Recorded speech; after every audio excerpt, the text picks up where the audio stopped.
नमस्कार दोस्तों, मेरे साथ मौजूद हैं आज हमारे राजस्थान स्टेट का नाम पूरे भारत में रोशन करने वाली डॉक्टर अंजू मीणा, जिन्होंने हाल ही में हुई एनपीसी की नेशनल चैम्पियनशिप में विमेंस फिजिक और विमेंस फिगर में मेडल हासिल किया है और हमारे राजस्थान स्टेट का पूरे भारत में नाम रोशन किया है। Welcome Anju ma'am. आपने हमारे राजस्थान का नाम पूरे भारत में रोशन किया, बहुत बहुत बधाई मेरी और मेरी पूरी टीम की तरफ से। तो आज मैंने आपको यहाँ इनवाइट किया है। आपके जो ये जर्नी है, जब आपने स्टार्ट किया और ये चैम्पियनशिप जीतने तक का जो सफ़र आपने तय किया, और आप बहुत सारी एक्टिविटीज़ भी करती हैं फिटनेस इंडस्ट्री में, एजुकेशन के फ्रंट पे भी, तो ये सारी डिटेल मैं आपसे जानना चाहता हूँ। बीइंग अ फीमेल, फिटनेस तो ठीक है, फिटनेस के बाद बॉडी बिल्डिंग में आना और इतनी बड़ी चैम्पियनशिप जीतना, ये सफ़र कैसे स्टार्ट हुआ? सर एक्चुअली मैं फ़िटनेस इंडस्ट्री में मतलब सोच के नहीं आई थी फ़िटनेस इंडस्ट्री में आना है। मेरी हेल्थ इश्यूज़ इतने सारे थे कि मुझे मतलब एक कहते हैं ना नीड हो गई थी कि मेरी आना पड़ा इसमें।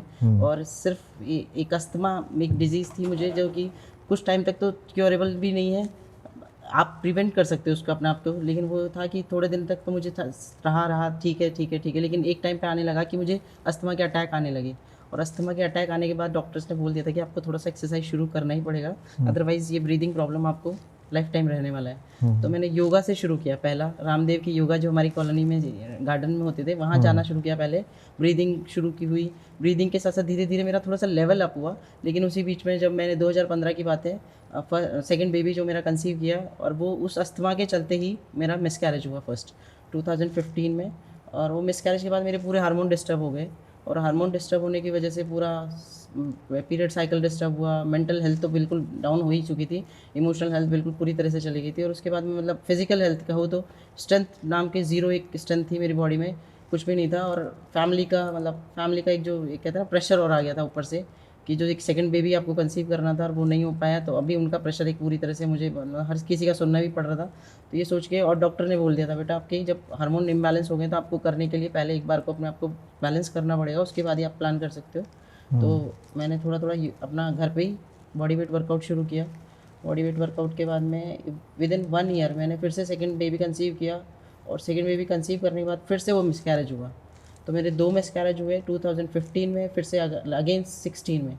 और 16 में मिसकैरेज होने के बाद में मैंने होप छोड़ दिया था कि अब शायद मुझसे कभी भी नहीं होगा ये, और मैं कभी भी नहीं कर पाऊँगी। और फिर मुझे फिटनेस इंडस्ट्री में तो ज़रूरत थी मेरी, क्योंकि अभी मेरी पूरी बॉडी की सब कुछ मतलब कहते हैं ना कि ज़ीरो स्ट्रेंथ, बैलेंस कुछ नहीं, हार्मोन्स का, बॉडी का कुछ नहीं, स्किन का इतना सारा इश्यूज़, और अस्थमा, उसमें अस्थमा ने और बहुत सारा ट्रिगर कर दिया कि अटैक पे अटैक आने लगे। तो और वो विंटर्स का टाइम था जब ये अटैक आने लगे थे मुझे। तो मैंने यही सोच के अपना फिर से वर्कआउट ही शुरू किया कि अब भी कुछ भी नहीं बचा है तो कम से कम अपनी फिजिकल हेल्थ को तो सही करते हैं। सबने यही सोच लिया था, फैमिली वालों ने भी यही कह दिया था कि ठीक है आप एक बिटिया के साथ में खुश रहो, लेकिन अभी अपनी फिजिकल हेल्थ को पहले इंप्रूव करो, क्योंकि मुझे हर दिन फीवर आता था, क्योंकि वीकनेस इतनी आ गई थी बॉडी में, ब्लड नहीं था बिल्कुल भी। और जो फर्स्ट मिसकैरेज जब हुआ था मेरा, तो उसका कुछ एक पीस मेरी बॉडी में रह गया था बेबी का, तो उसकी वजह से मुझे 5 to 6 मंथ्स ब्लीडिंग लगातार रही। और वो मतलब 4 बार सर्जरी हुई मेरी, चारों बार में मतलब हर बार इंस्ट्रूमेंट आपके अंदर जा रहे थे, निकल रहे थे। तो वो एक मतलब बहुत ही गंदा एक जो सीज़न गया मेरा पूरा, कि 2015 से लेके मान के चलिए आप 17 तक का। 17 में मैंने फिर से कंसीव किया बेबी, और वो बेटा आज है मेरे पास में बाय लकीली मैंने। और उस टाइम पे मैंने अपनी हेल्थ मतलब जो अपना फिटनेस जो शुरू किया था उसको छोड़ा नहीं मैंने। जब शुरू किया तो मैंने योगा भी शुरू रखा, अपने बॉडी वेट वर्कआउट भी शुरू रखे, और उसके रहते रहते मैंने पूरा विद इन 9 मंथ में हेल्दी बेबी को जन्म दिया। उसके होने के बाद में मतलब जिस दिन वो हुआ उस दिन फिर भी एक अटैक आया ज़रूर से मुझे, होने के फरवरी का मंथ था जब बेटे का बर्थ हुआ, उस दिन अटैक आया। अटैक के बाद में डॉक्टर्स ने पूरे कूल डाउन किया बॉडी को, पहले थोड़ा सा बीपी हाई हो गया था बहुत ज़्यादा, उसको नॉर्मल करने के बाद में जब मैं घर आई बेटे को लेकर, बेटा मेरा 2.5 kg का था और वो मुझसे उठ नहीं पा रहा था, मतलब इतना स्ट्रेंथ चली गई थी मेरी बॉडी में से। वो मैं उसको देख के मुझे लगा था कि अभी बॉडी की हालत बहुत ही, जैसे कहते हैं ना, एकदम बिल्कुल ज़ीरो पे थी मेरी बॉडी की हालत। और मैं नीचे से ऊपर आ गई, मतलब फिटनेस थी इसलिए मैं थोड़ा ज़िद करके नीचे से ऊपर तो आ गई अपने घर रूम में बेटे को लेके हॉस्पिटल से। फिर आके मैं लेटी, और उसके बाद मुझे मतलब माइंड ऐसे मतलब सर घूम रहा था मेरा, कि मुझे समझ में आ रहा था कि मेरी बॉडी में कुछ भी नहीं है अभी। 4-5 मंथ बाद जब मदर इन लॉ गए मेरे, सब कुछ सही करके बेटा होने के बाद में उसका फंक्शन हो गया, उसके बाद में तो बहुत सारा घी के लड्डू वगैरह सब रखे गए थे, तो मैंने उनको साइड में रखा। मैं अब मुझे अपना फ़िटनेस पे ध्यान देना है, और 4 मंथ का बेटा था मेरा, 2015 की 2018 की बात है, जब मैंने मई में शुरू किया था। एक्चुअल में मैंने मई 2018 में घर से शुरू किया, वॉक शुरू किया। तो मेरे लिए सबसे ईजिएस्ट वे था वॉक करना पहले। तो मैं अंदर ही रूम में वॉक करती थी और ऐसे करके मैं 10,000 स्टेप्स कंप्लीट करती थी। 10,000 स्टेप्स मेरा फर्स्ट एक टास्क था जिसको मुझे रोज़ कंप्लीट करना था। उसके बाद में मैंने कुछ 1-2 केजी के डंबल लिए। पहले स्ट्रेंथ ट्रेनिंग से शुरू किया कि स्ट्रेंथ आए बॉडी में, और मैं सर्च करती थी डेली यूट्यूब पे, मुझे कुछ मिले, कुछ मुझे इंस्टा पे मिल जाए, कुछ इंस्टा तो खैर उस टाइम नहीं था मेरे पास, फेसबुक था। तो फेसबुक पे कुछ मिल जाए मुझे जिससे मैं कुछ अपना एक जर्नी शुरू करूँ, क्योंकि अभी मुझे मतलब ये पता था मुझे फिट होना, लेकिन ये रास्ता नहीं पता था करना क्या है मुझे। मैं रोज़ कुछ ना कुछ एक नया मिलता और नया ट्राई करती, लेकिन फिर मुझे लगता था नहीं ये सही मेरे लिए नहीं है सही। फिर मैंने स्ट्रेंथ ट्रेनिंग, मुझे लगा कि मे बी बेटर है मेरे लिए, सबसे बेटर ये है कि उसमें कुछ उछल कूद नहीं करना है, क्योंकि अभी सिजेरियन डिलीवरी हुई है मेरी। और मुझे स्ट्रेंथ ट्रेनिंग से लगा कि स्ट्रेंथ वापस भी आएगी और मुझे स्लोली मूवमेंट करने हैं इसमें सारे। तो इसलिए मैंने 1-2 केजी के डंबल्स लिए। पहले सबसे पहले मैंने 1 केजी का डंबल लिया था, पिंक कलर का, आज भी घर पे है वो मेरे। तो वो 1 केजी से मैंने शुरुआत करी। फिर उसके बाद मैंने 2 केजी पे आई, फिर 3 केजी पे आई, 4 केजी, ऐसे करके मैंने धीरे धीरे करके डंबल्स लेना शुरू किए। और लास्ट मेरे पास 110 केजी का वेट घर पे था, जिससे मैंने अपना वर्कआउट शुरू किया। और धीरे धीरे करके स्ट्रेंथ भी आई। और बेंच वगैरह कुछ नहीं था, तो सोफे का एक हैंडल होता था जिस पे लेट के बेंच प्रेस बनाती थी, उसी को फिर थोड़ा सा टेबल नीचे लगा के उसको थोड़ा इंक्लाइन करती थी, फिर बेड पे नीचे बैठ के उसको धीरे से रॉड को लेके और स्क्वाट करती थी। तो ऐसे ही करके धीरे धीरे शुरू किया। और फर्स्ट मैं पावर लिफ्टिंग कॉम्पिटिशन अपने घर से ही खेलने गई थी, स्टेट वाला, जिसमें मैंने सिल्वर मेडल जीता था। तो वो मैंने घर से ही अपना प्रिपरेशन यूट्यूब से देख के कैसे क्या टेक्निक, पोजिंग सब रहेगा, और मैं देखने गई थी एक्चुअली। तो पावर लिफ्टिंग में करते क्या, क्योंकि स्ट्रेंथ धीरे धीरे डेवलप हो रही थी, तो मुझे एक कॉन्फिडेंस भी आ रहा था कि हाँ मैं लिफ्ट कर सकती हूँ। बट ये नहीं पता था गर्ल्स किस लेवल तक लिफ्ट करती है मेरी बॉडी वेट में। तो मैं देखने गई थी अपना पावर लिफ्टिंग कंपटीशन जो जयपुर में हुआ था, अपना WFF के बैनर के अंडर में। तो जब मैं देखने गई तो मुझे लगा कि गर्ल्स मेरे आसपास ही कुछ लिफ्ट कर रहे थे। तो मुझे एक कॉन्फिडेंस भी आया कि चलो हम लिफ्ट कर लेंगे। मैं घर से कुछ भी नहीं लेके गई थी उस टाइम, पैसे भी नहीं लेके गई थी। तो एक जो लड़की थी उससे लेके दिया, वहाँ पे पैसे जमा कराए और अपना रजिस्ट्रेशन करा के मैंने खेला। शॉर्ट्स भी नहीं था। एक आज हमारी क्लास में एक स्टूडेंट आता है, वो उस टाइम भी वहाँ अवेलेबल था, तो मैंने उसका शॉर्ट्स खुलवा के, उसका शॉर्ट्स पहन के वो खेला और मैंने सिल्वर मेडल जीता। सिल्वर मेडल जीतने के बाद में जब मैं घर आई ना, तो वो एक मेरे लिए मोटिवेशन था वो जगह, कि आप घर में बैठे थे एक जगह। और वो मतलब उस दिन ऐसा था कि मेरे घर पे छोटा बच्चा 6 महीने का ही था उस दिन, 6 महीने का बेटा, बिटिया 8 साल की थी। और दोनों बच्चों को मैं लॉक करके गई थी कि मैं अभी आ रही हूँ, देख के आऊँगी, बस मैं 2-1 घंटे में आ जाऊँगी। लेकिन वहाँ जाके जब मैंने रजिस्ट्रेशन कराई, रात के बज गए 8। मैं बिटिया को समझा के गई थी कि अगर भूख लगेगी तो बेटे को दूध पिलाना है आपको, और खाने का डब्बा जो था उनका वो पास में रख के गई थी, किचन को लॉक करके गई थी कि बच्चे गलती से गैस ना खोल दे। हस्बैंड मेरे कोटा यूनिवर्सिटी प्रैक्टिकल लेने गए हुए थे उस दिन। तो मैं जब मुझे बार बार माइंड में टेंशन तो हो ही रहा था कि बच्चे लॉक्ड हैं। मकान मालिक को फ़ोन किया कि मेरे बच्चे लॉक्ड हैं, अगर कुछ ज़्यादा टेंशन हो तो आप देख लेना एक बार को। बाकी बच्चे अब लॉक हैं तो खोल तो पाएंगे नहीं कुछ भी, पीछे से जाल में से आवाज़ देंगे तो उनको कुछ भी देना आप जो भी लगे। तो वैसे करके मैं जब घर आई तो मुझे इतना एक फीलिंग इतना अच्छा आ रहा था कि बच्चों ने मुझे डिस्टर्ब नहीं किया, बच्चे अपने आप ही हो रहे हैं। लोग कहते हैं कि बच्चे हमारे लिए कहते हैं ना बैरियर बन जाते हैं, लेकिन वो मेरे लिए बैरियर बने ही नहीं कहीं पे भी। उन्होंने मुझे एक बार भी कॉल नहीं किया। और जो मैं अपना मेडल भी जीत के आई, इतने लोगों के बीच में एक सम्मान मिला। नेक्स्ट डे वो न्यूज़पेपर में आया, जयपुर में इतने सारे लोगों की कॉल आए मुझे उस दिन पे। तो मुझे खुद को लगा कि ये एक फील्ड है जहाँ मेरी एक पहचान बन गई, अपना आप ही बन गई, जिसको मेरी ज़रूरत ही नहीं थी। और जो मैं चाहती थी कि मैं PhD करके एक हाउसवाइफ बन के अपनी एक पहचान को खो ही चुकी थी पूरी तरह से। क्योंकि मैं पहले एक लेक्चरर थी और वहाँ से फिर मैं एकदम बिल्कुल बच्चों के साथ साथ चलते चलते, क्योंकि बच्चे कहीं ना कहीं मेरे साथ में, बच्चे को लेके जाना है कॉलेज, फिर साथ लेके आना है, अभी बाईजी के पास छोड़ना है उसको। तो ये मेरे लिए बहुत मुश्किल हो रहा था कि बच्चा कहीं ना कहीं उसका सारा सफ़र कर रहा था, बच्चा सफ़र कर रहा था, मैं तो क्या बच्चा ही सफ़र कर रहा था। तो मैंने ये सोच के अपना जॉब छोड़ दिया। और जॉब छोड़ने के बाद में मुझे लगा कहीं ना कहीं मैंने अपनी पहचान खो दी थी पूरी तरह से। कोई नहीं जानता था मैं कौन हूँ कौन नहीं हूँ, लेकिन वो पावर लिफ्टिंग कॉम्पिटिशन ने मुझे अब फिर से अपनी पहचान दिला दी। तो इस फील्ड में आने का मेरा फर्स्ट स्टेप वही था। फिर धीरे धीरे मुझे बॉडी बिल्डिंग का पता चला कि इसमें पावर लिफ्टिंग के बाद बॉडी बिल्डिंग भी होती है। उसी बीच में कोविड आ गया। मैंने मतलब जब मेरे दिमाग में सपने सज रहे थे कि बॉडी बिल्डिंग करना है मुझे और ये सब करना है, तो उससे पहले दिमाग में ये चल रहा था कि मैं एक मीना सोसाइटी से आती हूँ जहाँ आप घूंघट में रहते हो, लहंगा ओढ़नी पहनते हो हमेशा, आप लोग क्या बोलेंगे, घर वाले क्या सपोर्ट करेंगे, ये सब चीज़ें मेरे माइंड में एक बैकअप में चल रहा था सब चीज़ें। लेकिन फिर मुझे ये लगा था कि आज तक भी तो मैंने सबके लिए किया था, तब भी किसी का सपोर्ट नहीं था। अभी मैं अपने लिए करके देखती हूँ, क्योंकि फैमिली को जो चाहिए था वो सब कुछ मैं दे चुकी थी। उनको एक बेटा चाहिए था, बेटा दे दिया, बिटिया चाहिए थी, बिटिया दे दी, फैमिली कंप्लीट हो गई आपकी। अभी इसके आगे मेरी एक्सपेक्टेशंस, अब उनके साथ में कुछ भी नहीं है। अब इन्हीं को बड़ा करना है और इनको मैं नहीं करूँगी तो भी ये बड़े हो जाएंगे। बट मुझे पता था कि मैं अपने आप को कहीं ना कहीं डिटोरिएट कर ही रही थी, मेंटली तो कर ही रही थी, फिजिकली भी कर रही थी। तो मुझे फिर से उस दिन वो स्टेप लिया कि मैं फिर से बॉडी बिल्डिंग करूँगी। और दिमाग में मैंने अपनी एक इमेज सोच ली थी कि मुझे उस लेवल तक जाना है। वो मेरे माइंड में, मतलब मैंने वो अचीव भी कर ली है, वो जो इमेज मैंने सोची थी। और वो इमेज के आसपास मैंने जाने के लिए दिन रात फिर से मेहनत शुरू किया। वो कोविड का टाइम मुझे वो सबसे अच्छा मिला कि कोविड का टाइम लोगों के लिए अभिशाप बना, लेकिन मेरे लिए एक तरह से वरदान बन गया। वो दुनिया ठहरी हुई थी, लोग ठहरे हुए थे, किसी के पास कुछ नहीं था, लेकिन मुझे पता था मेरे पास तो वेट्स हैं जिनसे मुझे करना है। मेरे पास वो सब चीज़ हैं जो प्रोटीन में खाना था मुझे, वेजिटेरियन डाइट में सोया है मेरे पास में, इनफ सोया है मेरे पास, इनफ में अपना प्रोटीन सोर्सेज कंप्लीट है। मुझे घर पे ही अपना प्रोटीन पनीर वगैरह सब बनाना था। तो मुझे कोई टेंशन ही नहीं था कि हाँ मेरे को अपनी बॉडी बिल्डिंग करने में कोई परेशानी नहीं है। और जब ये ख़त्म हुआ, कोविड पीरियड ख़त्म हुआ, तो मैं पूरी तरह शेप में आ गई थी। जब ये 2 साल कंप्लीट हुए तो मैंने जस्ट ख़त्म होते ही शेरू क्लासिक खेला 1 दिसंबर 2021 में। बाई डिफ़ॉल्ट हमने वो हारा, लेकिन उस हार के पीछे इतना कुछ सीखा मैंने, क्योंकि मैंने फर्स्ट स्टेप ही, मैं कहते हैं ना लोग छोटे छोटे स्टेप से जाते हैं, मैंने पहला ही बड़ा स्टेप रखा।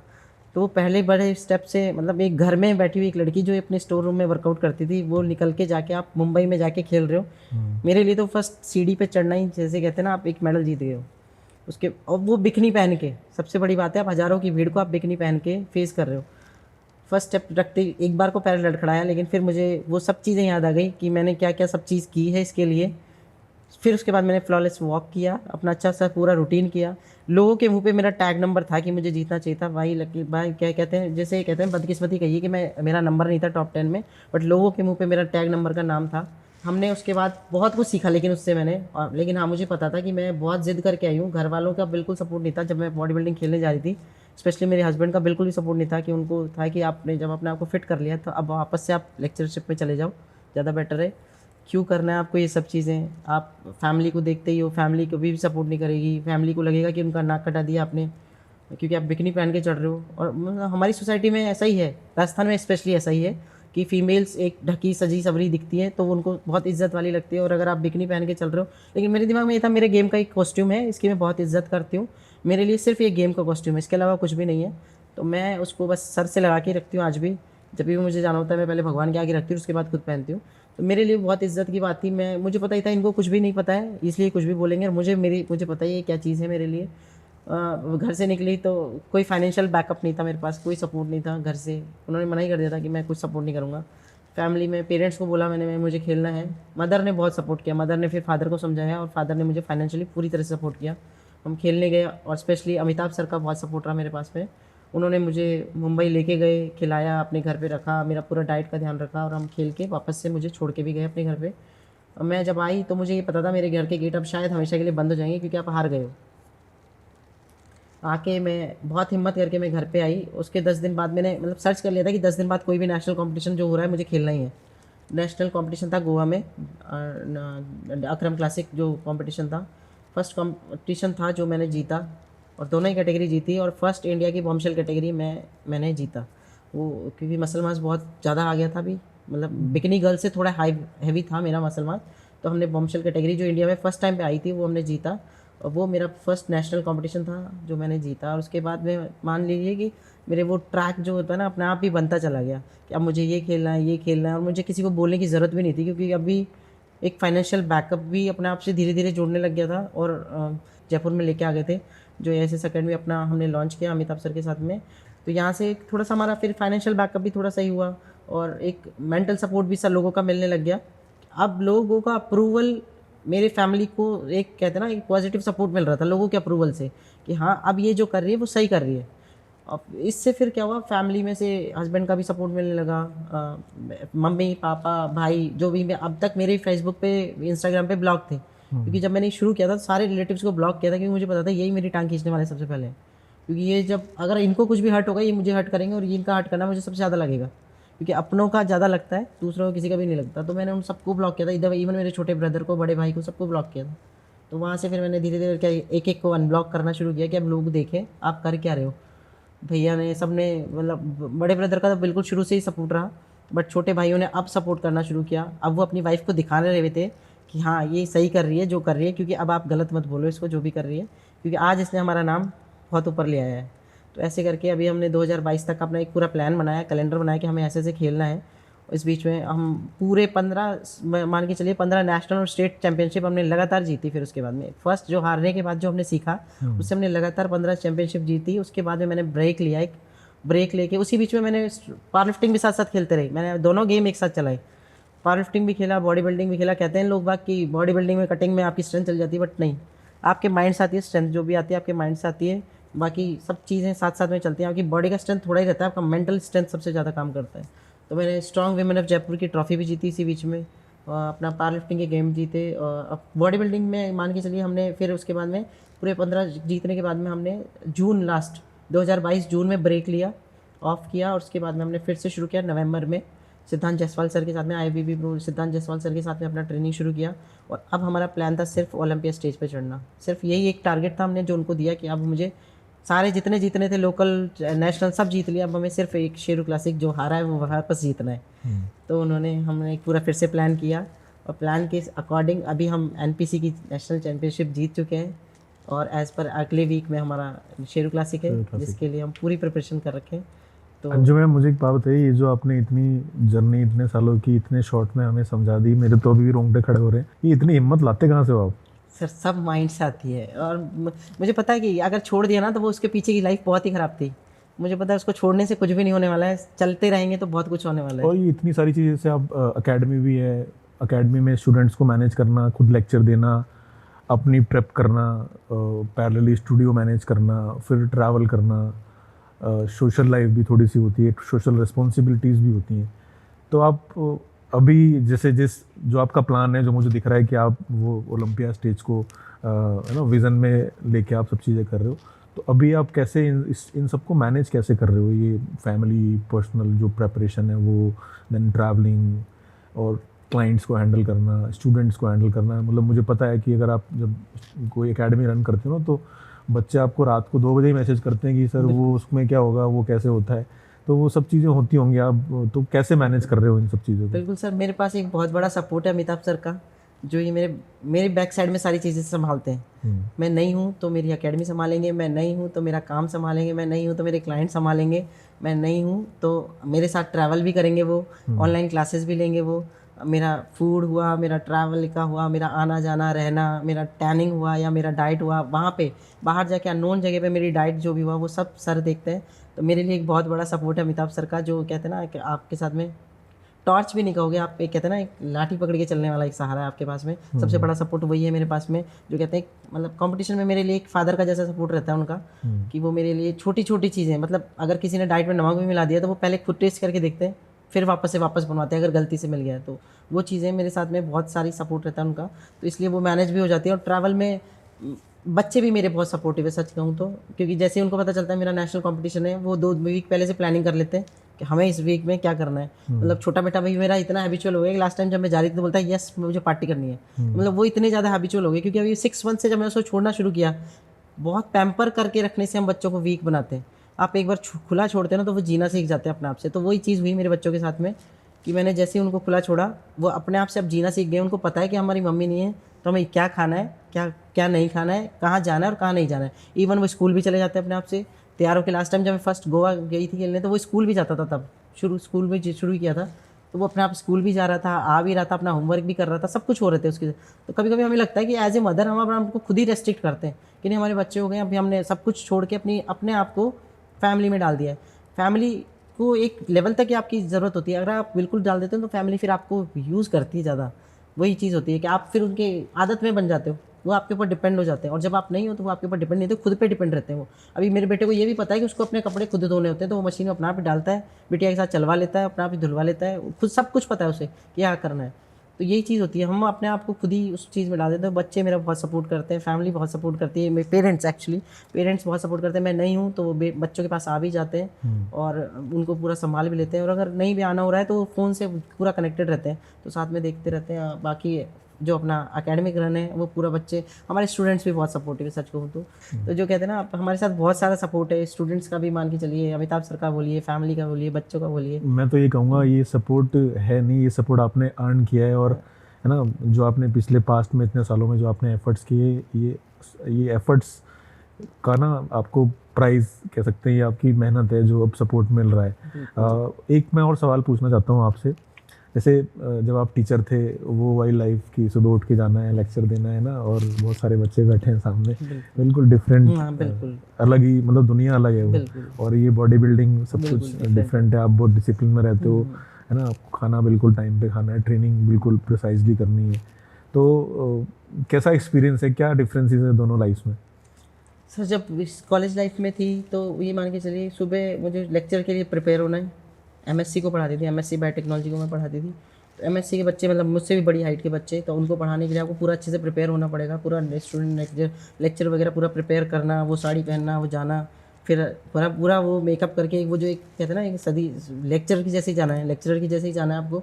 अभी जो मुझे पता रहता है कि मुझे अपनी बॉडी बिल्डिंग के लिए क्या करना है, सिर्फ अपना डाइट देखना है और अपना सोना देखना है और अपनी ट्रेनिंग देखनी है, तीन ही चीज़ देखनी है, इसके अलावा कुछ नहीं देखना है। कभी कभी ऐसा जगह भी आती है जहाँ पे मतलब हमें कोई कोई कंपटीशन ऐसे भी मिले हमें जहाँ हमें चेंज करने की भी जगह नहीं मिली, तो हमने बालकनी में भी चेंज किया है।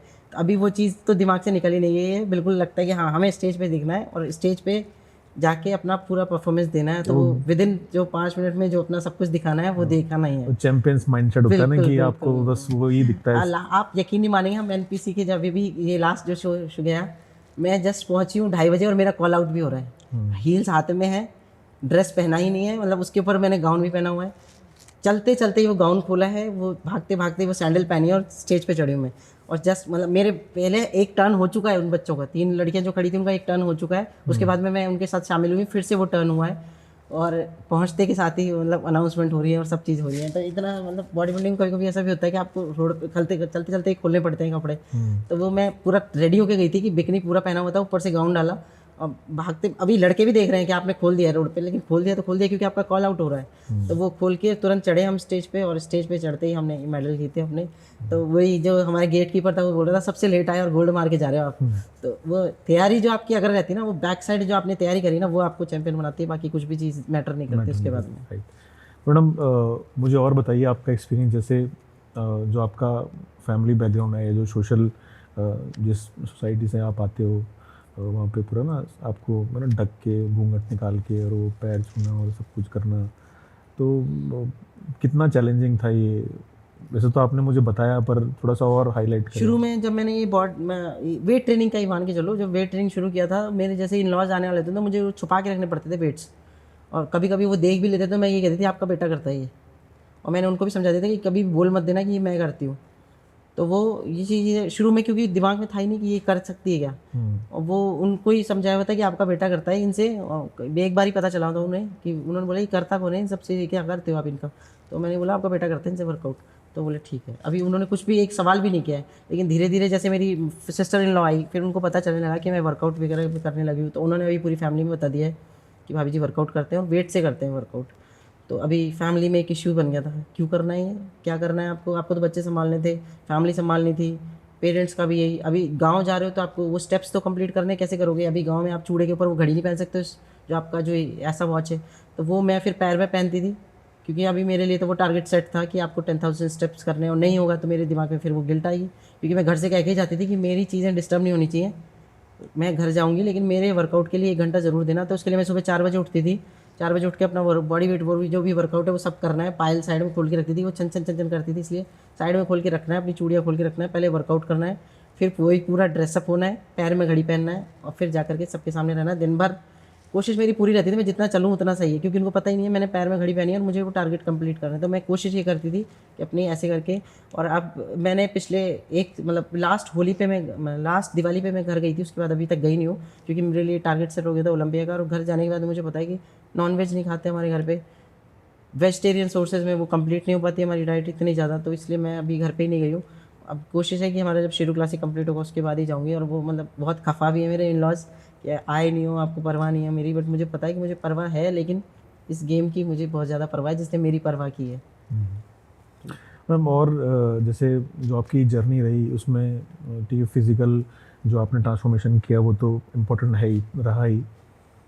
एक मेंटल ट्रॉमा से भी आप जैसे आपने बताया कि मिसकैरेजेस हुए, और वो जो मतलब जो फेज था, मतलब शायद मेल बॉडी मेल माइंड तो शायद उस फील को कभी समझ नहीं पाएंगे, जो वो जो दौर होता है ना। बिल्कुल। आपने उससे कैसे आपने मतलब फाइट किया, कैसे उस ट्रॉमा से बाहर निकले? सर ऑप्शन ही नहीं था, मुझे पता था कि अभी एक टाइम था सर, मतलब जब फर्स्ट मिसकैरेज हो गया तब तो ठीक है, मैं एक मतलब वो तब तक फिजिकली था, लेकिन जो सेकंड मिसकैरेज जब हुआ ना तब मैं मेंटली पूरी तरह से ब्रेक हो गई थी। मैं हॉस्पिटल में ही, मुझे भी आज भी याद है, डॉक्टर के यहाँ पे मैं खड़ी थी और मैं वहीं रो रही थी, क्योंकि अभी मुझे जब डॉक्टर ने दोबारा बोला ना कि बेटा इस बच्चे में हार्ट बीट ही नहीं है, तो मुझे समझ में नहीं आ रहा था कि मैं करूँ क्या अभी, क्योंकि अभी मेरे लिए यहाँ पे सारे होप खत्म हो गए थे। क्योंकि मैं घर पे बिटिया को समझा रही थी कि अभी हाँ दूसरा बेबी आने वाला है, आपका जो भी भाई बहन जो भी आएगा, हमने एक सपने सजा लिए थे, हमने एक रूम रेडी कर लिया था, वो सब चीज़ें अभी ब्रेक हो गई थी पूरी तरह से कम्प्लीटली। और क्या ही बताऊँ मैं कि अब मैं वहाँ पे रो भी रही थी और बस समझ में नहीं आ रहा था कि मैं ब्लैंक जिसे कहते हैं ना, बिल्कुल अभी इसके बाद क्या करेंगे, कुछ नहीं था। घर पे आने के बाद भी 2-3 महीने वही फिर से सर्जरी हुई, क्योंकि वो क्लीन करना था बॉडी को पूरा, फिर से सर्जरी हुई, वो सब हॉस्पिटल के चक्कर लगाना, सेम वही प्रोसेस पूरा कंप्लीट हुआ। उसके बाद में मेरे माइंड को कुछ भी नहीं पता था कि करना क्या है, क्योंकि ना तो फैमिली कोई वो समझ में नहीं आ रहा था, क्योंकि फैमिली ने बोल ही दिया था कि आप कुछ भी नहीं करोगे, सिर्फ आप अपने बच्चे के साथ, एक अकेले गुड़िया के साथ खुश रहो, अब करने की ज़रूरत नहीं, क्योंकि फिजिकली आपको सपोर्ट ही नहीं कर रही बॉडी, तो अब करने की ज़रूरत नहीं है। और मुझे पता था कि अस्थमा मुझे शायद करने नहीं दे रहा है, तो पहले इसी को ही रिकवर करना पड़ेगा, यही एक सबसे बड़ी चीज़ है जो मुझे पीछे लेके जा रही है। तो मैंने सबसे पहले अपनी ब्रीदिंग को ही सबसे सही किया, ब्रीदिंग, क्योंकि मुझे जब भी मिसकैरेज हुआ वो अपनी खांसी की वजह से शुरू हो रहा था, जितनी ज़्यादा खांसी हो रही थी और वो उसमें ब्रीदिंग ब्रेक हो जाती थी मेरी, इतना ज़्यादा खांसी होने लगी थी, तो वो मैंने सबसे पहले उसी पे काम किया, अपना ब्रीदिंग पे कंप्लीट अनुलोम विलोम शुरू किया, कपालभाति शुरू किया और होल्ड करना शुरू किया ब्रीथ को, क्योंकि मैं होल्ड करना मेरे लिए सबसे बड़ा मुश्किल काम था। होल्ड करने से क्या हुआ कि वो थोड़ा सा मैं अपना टाइमर रखती थी, कितना आज मैंने कितना सेकंड होल्ड किया, आज मैंने कितना सेकंड होल्ड किया, और करते करते मैं एक साइड में था जब मैं 1 मिनट होल्ड करने लग गई थी। 1 मिनट होल्ड करने के बाद बॉडी वेट वर्कआउट शुरू किए और धीरे धीरे करके बॉडी बैलेंस में जब आई, तब मेरा पीरियड साइकिल पहले नॉर्मल हुआ, तो मुझे थोड़ा सा एक कॉन्फिडेंस आया। अब वो भी 8-9 मंथ बाद मेरे पीरियड साइकिल सही हुआ, तब मैंने डॉक्टर को जाकर के बोला कि मुझे अब लास्ट एक चांस है जो आप मुझे दोगे, और ये आप मुझे बता दीजिए करना क्या है। तो उन्होंने बोला आप वर्कआउट करो, अपना प्रोजेस्टेरोन एस्ट्रोजन आपको बैलेंस में रखना है, सबसे पहली चीज़ यही चीज़ है, उसके अलावा कुछ नहीं करना है आपको। तो मैं जब वर्कआउट करने के बाद मैं फर्स्ट जब अपना रिपोर्ट कराने गई थी, तो वो मेरा सबसे पहले बैलेंस में आया था। उससे मुझे कॉन्फिडेंस आया कि फिजिकल हेल्थ को सही रखना है तो आपको फिटनेस के ऊपर ध्यान देना ही पड़ेगा, अदरवाइज़ आप कभी भी नहीं कर पाओगे। और मैंने वहाँ से फिटनेस में मतलब उसके बाद मैंने कभी छोड़ा ही नहीं है, क्योंकि मेरे लिए नीड हो गई थी, आपको ज़रूरत है, मैंने कहता ना, एक तो एक शौक के लिए करते हो आप, एक ज़रूरत के लिए करते हो, मेरे लिए वो ज़रूरत थी मुझे और मेरे बच्चे को ज़िंदा रखने के लिए। तो उसके लिए मैंने फिर सारे के सारे महीने झाड़ू पोछा, अपने घर के जितने भी फिजिकल काम थे वो सब मैं करती थी, क्योंकि अब आप एक बाई लगाओगे और उसके बाद आप वर्कआउट करोगे, सच है कि आप अपने काम करो पहले तो, ताकि आप अपने घर के काम कर पाओगे, तब ना आप अपनी फिटनेस पे ध्यान दे पाओगे। तो मैं घर के काम सारे खुद करती थी और अपना फिर प्लस में अपना वर्कआउट थोड़ा थोड़ा जितना हो पाता था मुझे उतना करना, डॉक्टर की प्रिस्क्रिप्शन से उसने 2-4 वर्कआउट दिए थे मुझे, ये करने हैं आपको, तो वो उसके साथ साथ में करती थी मैं। तो ऐसा करके ही हमने चलाए। और मेंटल तो सर मैं क्या शुरू से ही थोड़ा सा हूँ, क्योंकि मुझे पता था 3 भाइयों के साथ में रही हूँ मैं, तो वो जो उनका एक था ना कि हमेशा चल उठ करना है, चल उठ करना है, तो वो चीज़ शुरू से रहा मेरे में कि कॉम्प्रोमाइज़ करना तो सीखा ही नहीं था, निकल के आना ही है, कैसे निकल के आना वो रास्ता बनाना था मुझे, और वो निकल के आ गया मुझे, फिटनेस ने लाइन ने मुझे लेके आ गए। फिटनेस लाइन में मैं आना नहीं चाहती थी, मैं पहले बहुत सारे ट्राई किए, पहले मैं सोचती थी कि स्कूल में वापस चले जाऊँ, एजुकेशन में चली जाऊँ वापस से, ये इसमें फॉरेंसिक लैब में असिस्टेंट साइंटिस्ट की पोस्ट पे भी मैंने इंटरव्यू दिया, बहुत सारे कॉलेज में इंटरव्यू दिया मुझे, क्योंकि कभी वही लगता था मुझे बच्चा भी हो गया, आपकी पहचान खो गई है, तो अभी उस पहचान को निकाल के कैसे लाओगे। बहुत सारे ट्रैक ट्राई किए, लेकिन मुझे वो पावर लिफ्टिंग शो ने जो पहचान दिलाई, उसके बाद मुझे लगा कि यही एक फील्ड है जो मुझे पहचान दिला सकता है, तो मैं इसलिए फिर इस फील्ड में घुस ही गई, पूरी तरह घुस गई। उसके बाद में मुझे मतलब फैमिली ने बहुत बार बोला कि आप कॉलेज लाइन में चले जाओ, आज भी बोलते हैं कई बार कि इस फील्ड में पैसा कुछ भी नहीं है, आप सिर्फ अपने आप को खुद को झोंक रहे हो, लेकिन मुझे लगता है खुद को झोंकना पैसे से ऊपर आती है। ये चीज़ें, सारी चीज़ें जो आपको एक सम्मान स्टेज पे मिलता है, आपको अपने कभी भी आप टीचर होकर के अपने राजस्थान को कभी ऊपर नहीं ले जा सकते, आप सिर्फ अपने बच्चे को ले जा सकते हो, वो बच्चा आपको कहीं नाम दे सकता है कि आप उसके बच्चे हो, लेकिन आप अपने आप को टीचर होकर कभी भी नहीं ले जा पाते। मैंने देखा ये चीज़, और मैं अभी भी देखती हूँ अपने हस्बैंड को, महाराजा कॉलेज के वाइस प्रिंसिपल है, लेकिन वो कभी भी ऊपर अपने आप को इतना लेके नहीं आ पाई जितना आज मेरा नाम है, मेरे नाम से आज वो पहचाने जाते हैं। एक टाइम था जब कोई सिर्फ मैं ही जानी जाती थी, मतलब यही जान से कोई नहीं पहचानता था कि आप डॉक्टर ऋषिकेश मीणा की वाइफ हो, लेकिन आज मेरे नाम से सब उनको जानते हैं कि आप अंजू मीणा के हस्बैंड होना, ये सब जानते हैं।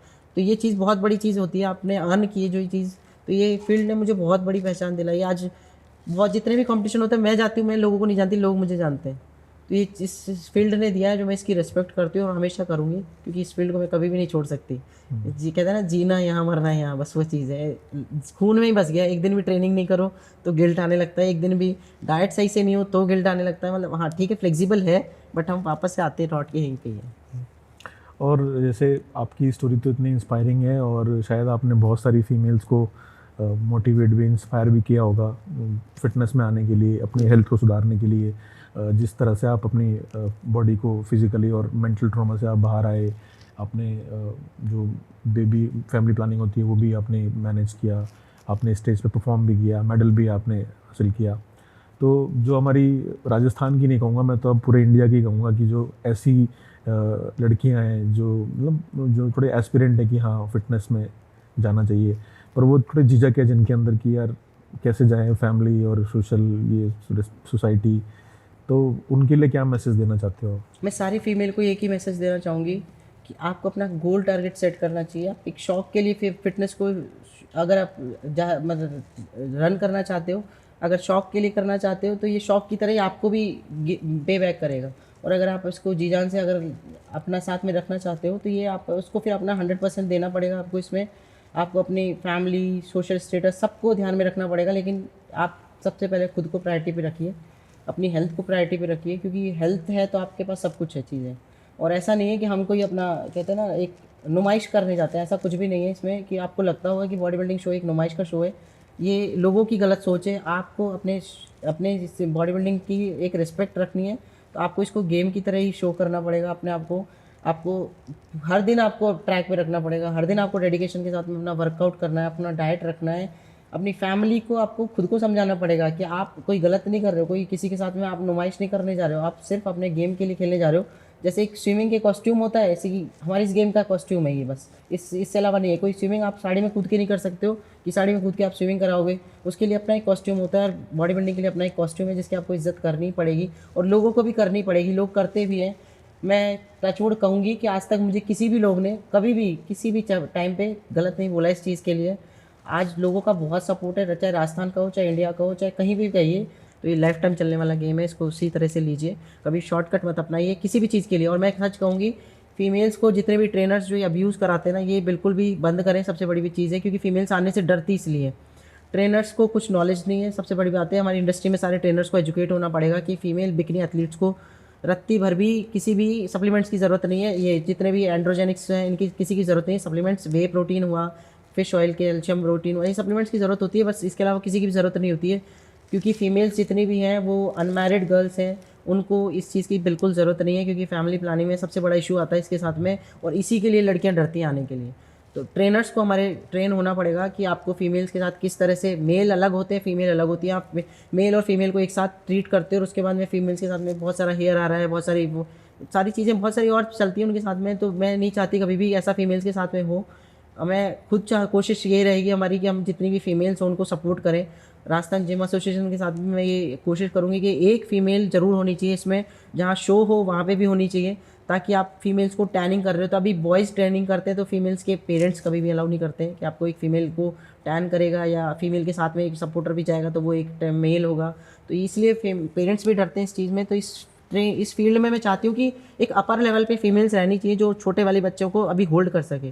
क्योंकि एक गाइडेंस सबसे ज़्यादा ज़रूरी होता है, जो निकल के आए ना वही बता सकता है। मेल अपने एक्सपीरियंस बताता है बट फीमेल का एक्सपीरियंस अलग होता है। मैं चाहती हूँ कि जो फीमेल्स जो भी अब अपर लेवल पे आ गई हैं वो छोटे बच्चों को ज़रूर होल्ड करें और उनको गाइडेंस करें ज़रूर से। मेरा पूरा सपोर्ट है, राजस्थान की फीमेल्स हो या इंडिया की फीमेल्स हो, उनको कि जब भी आपको बॉडी बिल्डिंग करना हो या फिटनेस इंडस्ट्री में आना हो या ट्रेनिंग करना हो, बॉडी बिल्डिंग जाना है, पावर लिफ्टिंग जाना है, या अपने आप को फिट रखना है, या आपको किसी भी फिजिकल लाइफस्टाइल चेंज करना है, या लाइफस्टाइल डिजीजेज हुई है, पीसीओडी, पीसीओएस हुआ है, कहीं पे भी आपको मेरा सपोर्ट लगे, मैं पूरा 100% देने को तैयार हूँ, फ्री ऑफ कॉस्ट देने को तैयार हूँ। मैं कोशिश ये रहेगी मेरी, क्योंकि मुझे पता है कि मैं किस तरह से स्ट्रगल करके आई हूँ। फाइनेंशियली बैकअप कभी भी नहीं होता है फैमिली में, चाहे वो मेल हो फीमेल हो। बॉडी बिल्डिंग के लिए कभी भी कोई अलाउ नहीं करता है।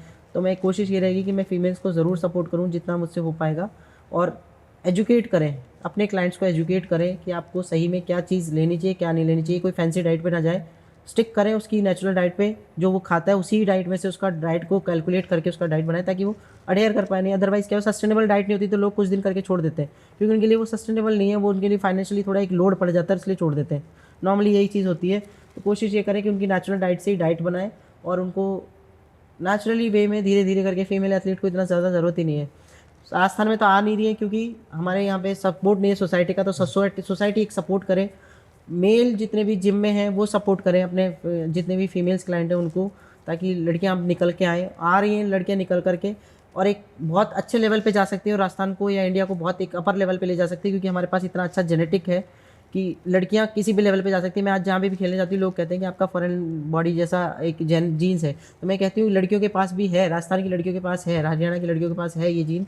तो हम इंडिया की लड़कियां जब जा सकते हैं अपर लेवल पे तो कोशिश करें कि इसको पुश करने की और एक लेवल पे लेके जाने की, ताकि हम अपने आप को इस फील्ड को बहुत ऊपर लेके जा सकें। और बॉडी बिल्डिंग को जैसे फील्ड है जहाँ पे लड़कियां भी कम है, बहुत सारी लड़कियां आ सकती हैं, तो सबका सपोर्ट चाहिए हमें। एक क्यूरोसिटी है मेरे दिमाग में, आपने अपनी जर्नी तो बताई कि इतने सारे नेशनल चैम्पियनशिप्स आपने जीते हैं, आगे आपने शेरू क्लासिक भी प्लान करना है जो आने वाला है, इसके बाद नेक्स्ट आगे 2-3 साल 4 साल का क्या प्लान है एज अ कॉम्पिटिटर, क्या विजन लेके चल रहे हैं? वो प्लान अपने आप ऑलरेडी बना हुआ है कि मुझे ओलंपिया स्टेज पे जाना है, इसके बाद में प्रो क्वालिफायर खेलना है, इंटरनेशनल स्टेज पे जाना है, उसके बाद में मुझे पावर लिफ्टिंग में फिर से आना है और पावर लिफ्टिंग के प्रो शोज़ तक जाना है, क्योंकि अभी शेरू क्लासिक ने एक प्रो IFBB प्रो जैसे बॉडी बिल्डिंग में निकाला था, सेम वैसा ही पावर लिफ्टिंग में भी निकाल दिया है। तो मेरी तो जान बसती है लिफ्टिंग में, तो मुझे चाहिए कि मैं फिर से अपना पावर लिफ्टिंग में फिर से जाऊँगी और फिर से पावर लिफ्टिंग को इंडिया लेवल पे लेके और फिर इंटरनेशनल जाना है। मैंने अपना लास्ट टाइम पे मैं इंटरनेशनल के लिए प्रिपेयर भी करी थी, लेकिन बाय डिफ़ॉल्ट मेरे लेग में इंजरी हुई,